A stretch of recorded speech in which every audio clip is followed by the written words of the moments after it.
Hi, welcome. Today's video is about how I structure my days and how I prioritize the things that I love over work and other things that absorb our time. For me, reading, writing, and learning are one of the most beautiful and rewarding things in life. We as human beings tend to worry about the things that we have no control over. The things that we worry about are mainly things that we cannot control. We cannot control how people act and behave. What we can control is our own mind, our own thoughts, the way we think, the way we react, and our influence on other people. And this is why I think reading and writing and reflection and learning are so important. Self-reflection and self-development is so important to me. I worry about my effect on others, perhaps a little bit too much. To give you an example, when I go out for, let's say, an author signing event or just a family gathering or to go to dinner with a friend, and when I then return home, I lie in bed and everything gets silent. And I then start to think how I could have reacted better or how I could have said something differently. And on the one hand, I think it's good that I reflect on what I said, but on the other hand, it can be quite exhausting. But anyway, I've always battled with having multiple interests, with actually having too many interests. And I have been struggling a lot over the years to find the time for everything I want to do.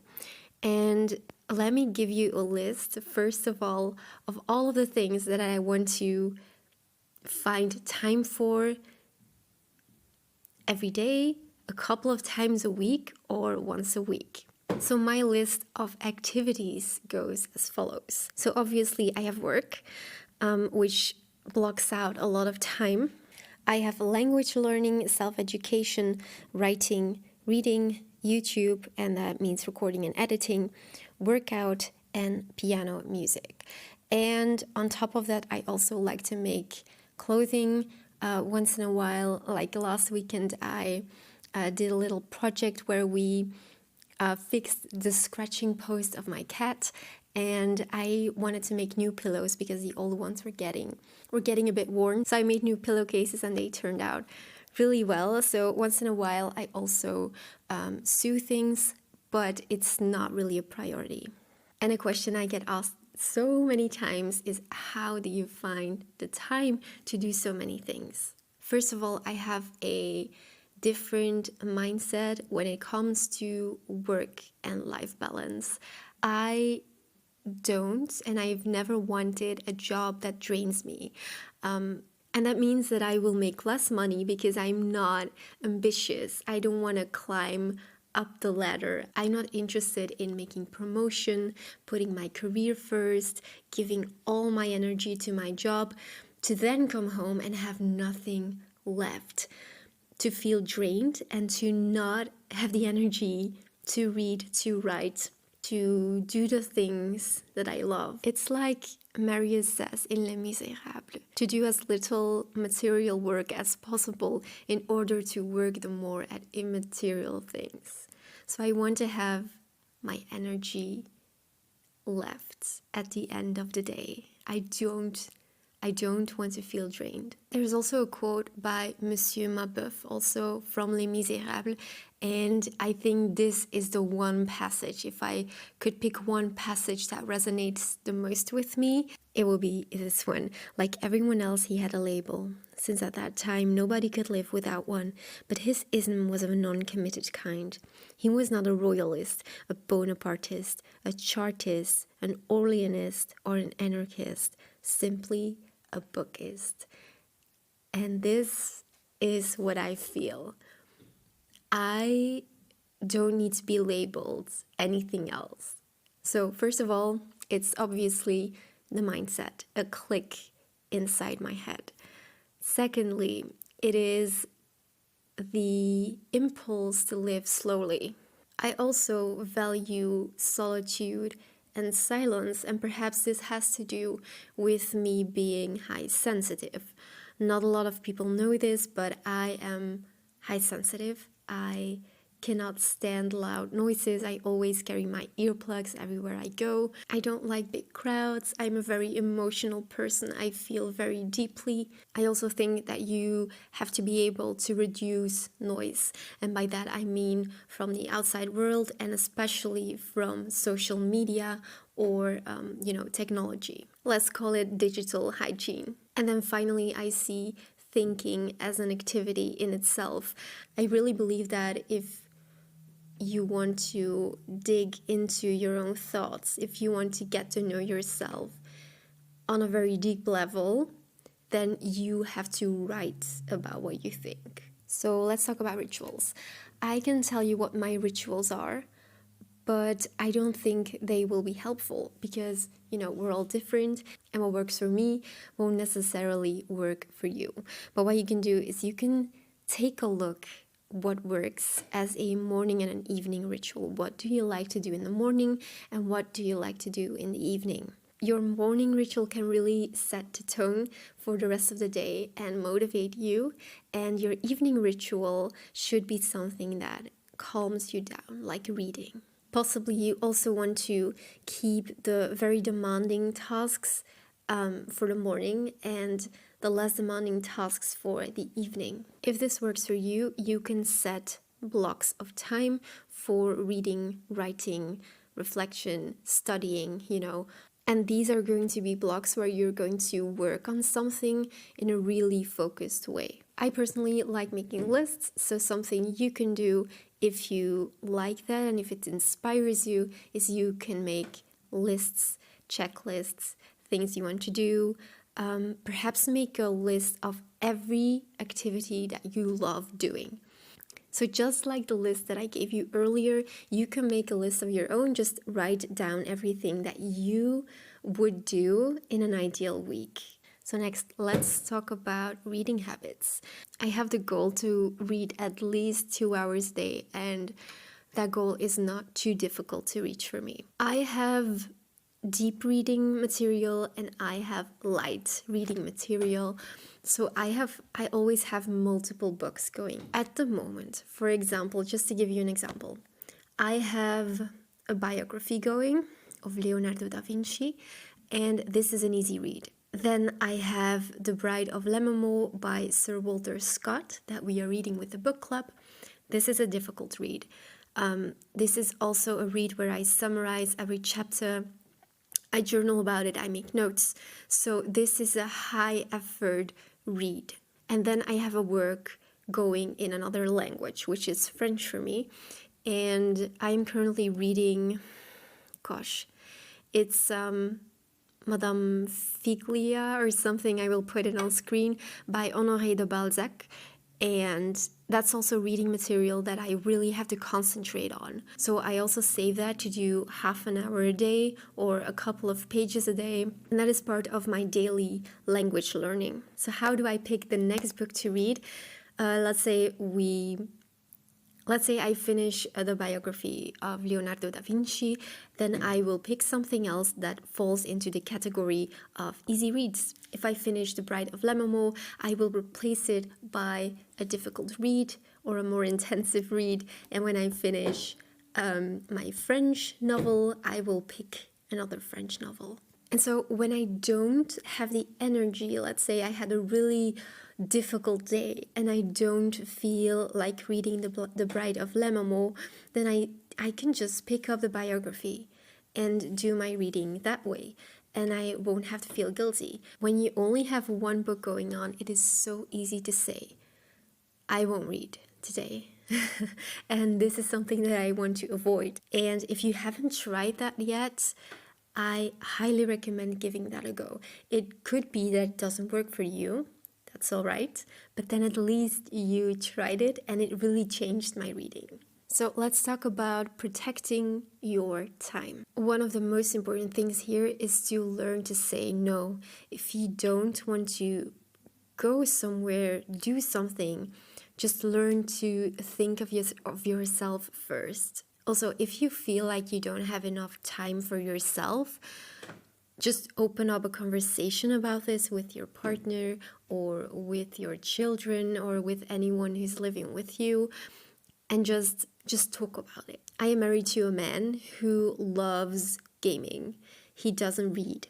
And so we have two different hobbies. I like to read, he likes to game. And we do not mind spending time away from each other.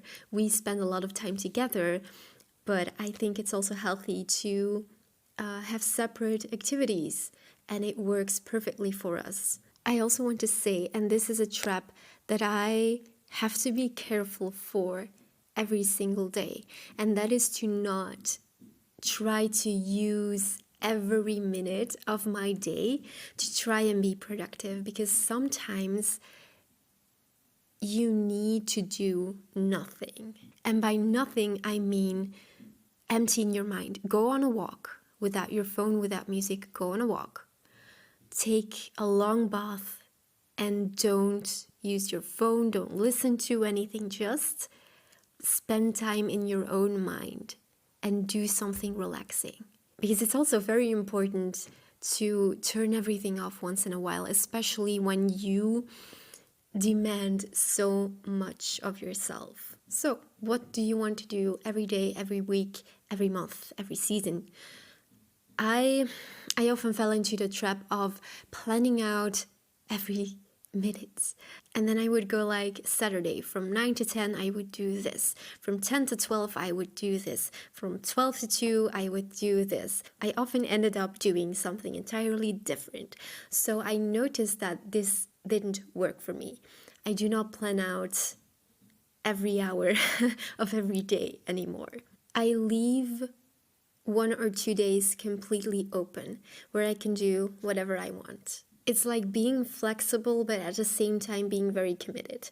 And this comes easy when you're passionate about the things that you want to do, because you want to do them. You want to spend time on your hobbies, right? So this is something that I would recommend for the long-term success of things, and that is to not plan out every second of your week. Allow yourself to rest, to take things a bit slower, and I have to remind myself of this all the time.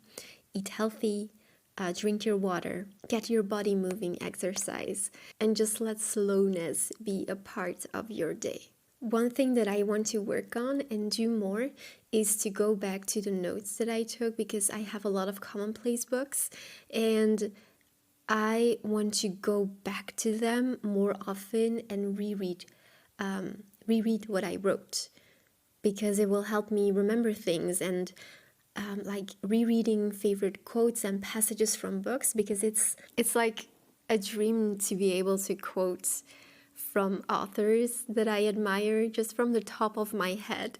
That seems perfectly wonderful. So rereading the notes that I took in my journal is one of the things that I want to do more often. It's like Oscar Wilde said, one should always have something sensational to read while traveling. Next, I want to talk about tools and environment. You don't need a lot to be productive, and there are some things that really help me. So this is not about buying things that you will never use. I'm talking about the things that really make a difference in my productivity and motivation. For example, note cards to put between the pages, sticky notes and sticky tabs, markers, a good pen, a good notebook, good lighting, which shouldn't be underestimated, because when it's dark you want to have proper lighting on your book. I also have this thing that goes around my neck. It's a light. It's one of the gadgets that I got myself, and I ended up living with this thing around my neck when it's winter and fall. And it really makes such a difference, because I can just point it to my book. It's a wonderful thing to have, and it wasn't really that expensive. I also have a paper agenda. I hate noting things down in my phone agenda. I don't like digital agendas. So I've always had a paper one.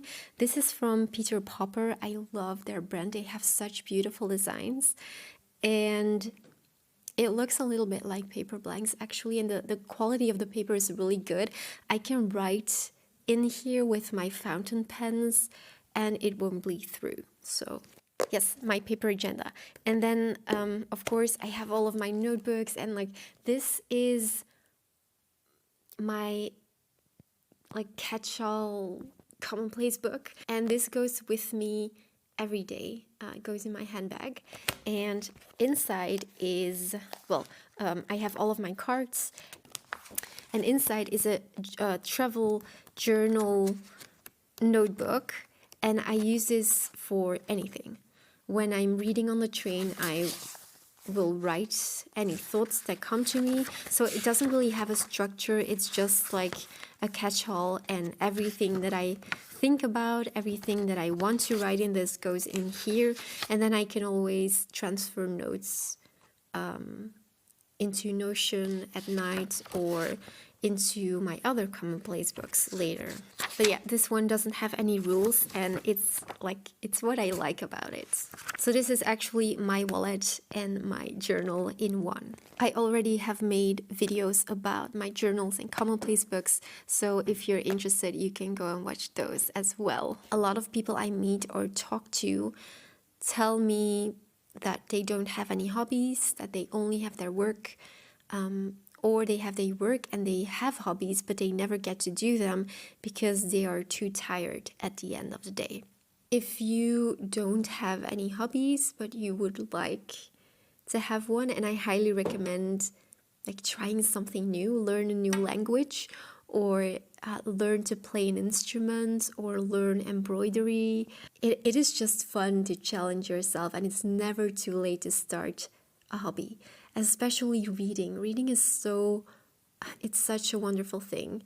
And it's also a great way to start journaling, because when you don't know where to start with writing down your thoughts, you can just write about the book that you are reading. It's just so easy, and one thought leads to another, and before you know it, you have written 2 pages.